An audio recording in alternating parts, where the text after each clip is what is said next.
Si jamais vous n'êtes pas en école publique, vous allez devoir passer l'évaluation sous la forme ponctuelle.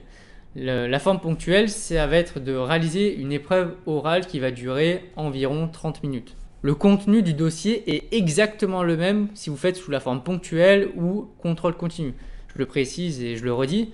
Attention, il n'y a pas de discrimination en quelque sorte sur le contenu à réaliser. Par contre, c'est juste la manière dont ça va être évalué qui va être différent.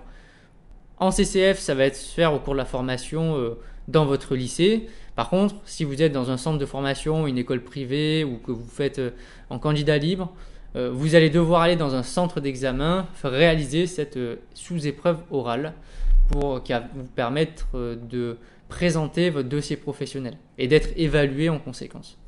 Alors toujours pareil, ça va se faire comment? Vous allez être convoqué dans un centre d'examen. Vous allez avoir la convocation souvent un mois et demi à l'avance. Donc cette épreuve se fait en 2 étapes notamment. Donc la première étape, ça va être justement de présenter votre diaporama de présentation que vous aurez réalisé sous PowerPoint. Le but de ce diaporama, ça va être de présenter votre dossier professionnel et toutes les compétences que vous avez mobilisées en accord avec bien sûr le dossier UE42 et de toutes les compétences qui sont attendues. Donc ça c'est la première étape, 10 minutes, vous faites votre diaporama de présentation, vous n'êtes pas interrompu, on vous laisse tranquille. Et ensuite, deuxième phase de 20-25 minutes d'entretien avec le jury. Le jury est composé d'un prof qui dispense la matière ad hoc et d'un professionnel. Donc ça c'est toujours la même chose. C'est comme pour les élèves qui vont passer en contrôle continu. À la fin, il y aura une commission qui va analyser l'évaluation qui a été réalisée sur votre dossier et qui sera aussi composée d'un professionnel et d'un professeur d'ad hoc.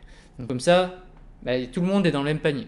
Donc attention aussi pour le jour de l'oral, pensez juste que vous devez arriver donc du coup avec votre propre ordinateur, il n'y a pas d'ordinateur prêté et de vidéoprojecteur, ça n'existe pas. Donc faites en sorte d'avoir un écran d'ordinateur suffisamment grand pour présenter votre dossier et d'être autonome au niveau énergétique.